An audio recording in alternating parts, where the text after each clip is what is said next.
আসসালামু আলাইকুম এভরিওয়ান, সবাই কেমন আছেন? আশা করি আল্লাহর রহমতে সবাই ভালো আছেন। আলহামদুলিল্লাহ, আমিও ভালো আছি। তো আমরা আজকে যে বিষয়টা নিয়ে আলোচনা করব সেটা হচ্ছে ব্লেন্ডার। এর আগেও আমরা দেখানোর ট্রাই করেছি, আবারও দেখাচ্ছি। মনোযোগ সহকারে ভিডিওটা দেখবেন, ভিডিওটাকে স্কিপ করবেন না। স্কিপ করলে অনেক কিছু মিস করবেন, সো অবশ্যই মনোযোগ সহকারে দেখবেন।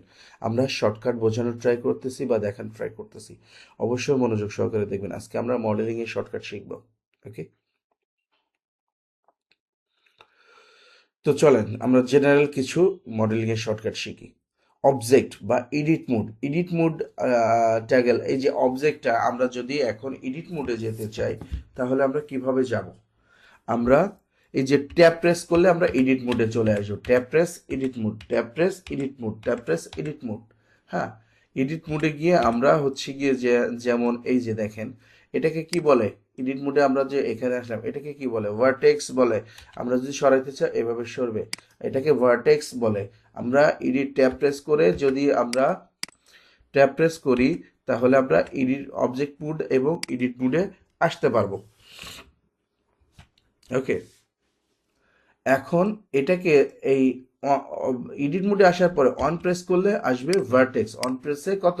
ভার্টেক্স। টু প্রেসে কত কি আসবে? টু প্রেসে হচ্ছে এটাকে এজ বলা হয়। কি বলা হয়? এজ বলা হয়। এটা এটা হচ্ছে ভার্টেক্স। এই যে ছোট ছোট এগুলো হচ্ছে ভার্টেক্স। আর এটাকে বলা হয় এজ। টু প্রেস করলে এজ মোডে চলে আসবো। থ্রি প্রেস করলে এটাকে ফেস বলা হয়। কি বলা হয়? ফেস বলা হয়। এটাকে বলা হয় ফেস। ওকে, তো মুড ভিউ মেনুতে যাব আমরা। কন্ট্রোল এডিট, কন্ট্রোল দিয়ে এটাতে প্রেস করলে আমরা বিভিন্ন মুডে যেতে পারবো। যেমন হচ্ছে গিয়া আমরা টেক্সচার পেইন্টে যেতে, এডিট মুডে যেতে পারবো, অবজেক্ট মুডে যেতে পারবো, তারপরে স্কাল্পটিং মুডে যেতে পারবো, তারপরে হচ্ছে গিয়ে হোয়াইট পেইন্টে যেতে পারবো, ভার্টেক্স পেইন্টে যেতে পারবো। আমরা বিভিন্ন জায়গায় আমরা যেতে পারবো। সেটা কিভাবে? এটা শর্টকাট হচ্ছে গিয়া control edit, control plus tab, control plus tab. অবশ্যই নোট ডাউন করবেন। আমি যে কথাটা বলবো এখন বা যে কথাগুলো বলতেছি অবশ্যই নোট ডাউন করবেন।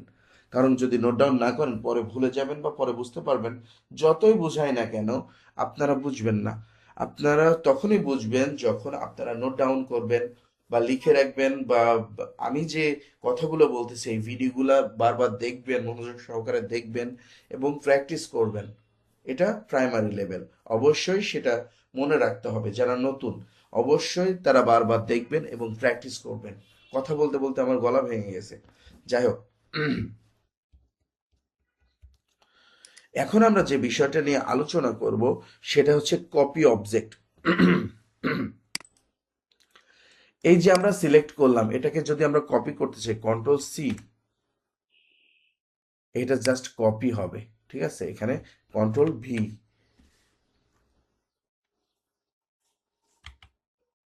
দেখছেন দুইটা হয়ে গিয়েছে। কন্ট্রোল সি, কন্ট্রোল ভি, এই যে দুইটা হয়ে গিয়েছে। এখন যদি আমরা এইটা এবং এটা সিলেক্ট করে কন্ট্রোল সি আর হচ্ছে কন্ট্রোল ভি প্রেস করি, দেখেন এটা চারটা হয়ে গিয়েছে। সরি, এটা এটা এই যে চারটা হয়ে গিয়েছে। আশা করি বুঝতে পেরেছেন কন্ট্রোল সি আর কন্ট্রোল ভির বিষয়টা।